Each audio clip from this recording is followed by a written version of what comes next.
Hello guys, welcome back to my channel. So Valentine's day రోజు మా ఆయన నాకైతే ఒక గిఫ్ట్ ఇచ్చారండి.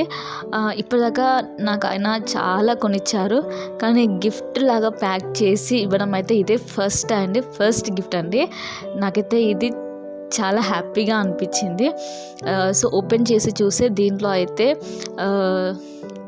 హార్ట్ సింబల్ ఉంది. సో ఇదైతే ఒక పర్ఫ్యూమ్ అండి. నేనైతే ఇది అస్సలు అనుకోలేదు, అండ్ ఇది చాలా బాగుంది, అండ్ నాకు ఇది చాలా బాగా నచ్చింది. నేనైతే ఇది అస్సలు ఎక్స్పెక్ట్ చేయలేదు కాబట్టి నేనైతే చాలా హ్యాపీగా ఫీల్ అయ్యాను. Thank you for the gift my Valentine. దాంతోపాటు మా ఆయన చికెన్ కూడా తీసుకొచ్చారు. సో నేనైతే ఇప్పుడు చికెన్ ఫ్రై చేస్తున్నాను. చికెన్ని బాగా వాష్ చేసి తర్వాత ఆనియన్స్ని మనం ఫ్రై చేసుకోవాలి. ఇవి మంచి బ్రౌన్ కలర్ వచ్చిన తర్వాత స్టవ్ ఆఫ్ చేసేసి చికెన్ మ్యాగ్నైజ్ చేసుకుందాం.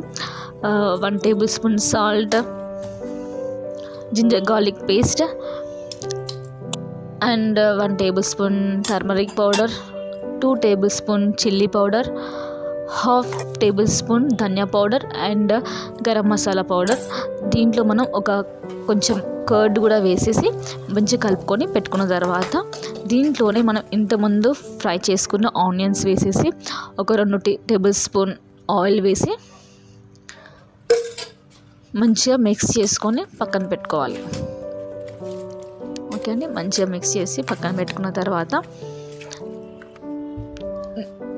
ఇంతకుముందు మనం ఆనియన్స్ ఫ్రై చేసుకున్న ఆయిల్లోనే గరం మసాలాలు వేసి జీలకర్ర వేసి మంచి కలుపుకొని అవి లైట్గా ఫ్రై అయిన తర్వాత మనం ఇంతకుముందు మ్యాగ్నైజ్ చేసుకున్న చికెన్ వేసి మంచిగా మిక్స్ చేసుకోవాలి.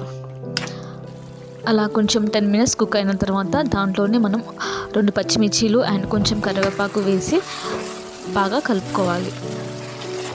ఈ ప్రాసెస్ అంతా స్టవ్ మీడియం ఫ్లేమ్లో పెట్టుకొని చేసుకోవాలండి. సో ఇలా బాగా మిక్స్ చేసిన తర్వాత క్యాప్ పెట్టి ఒక 10 to 15 మినిట్స్ వరకు కుక్ చేసుకోండి. 10 to 15 మినిట్స్ కుక్ అయిన తర్వాత చూడండి, చికెన్ అయితే బాగా ఉడికిపోయింది. దీనిపైన మనం కొంచెం కొత్తిమీర and 1/2 table spoon garam masala వేసుకొని మంచిగా మిక్స్ చేసుకోవాలి. సో ఇంకా అంతే అండి, ఎంతో tasty and delicious chicken fry అయితే రెడీ అయిపోయింది. ఒకసారి మీరు కూడా ఇలా ట్రై చేసి చూడండి, టేస్ట్ అయితే చాలా బాగుంటుంది. Thank you for watching.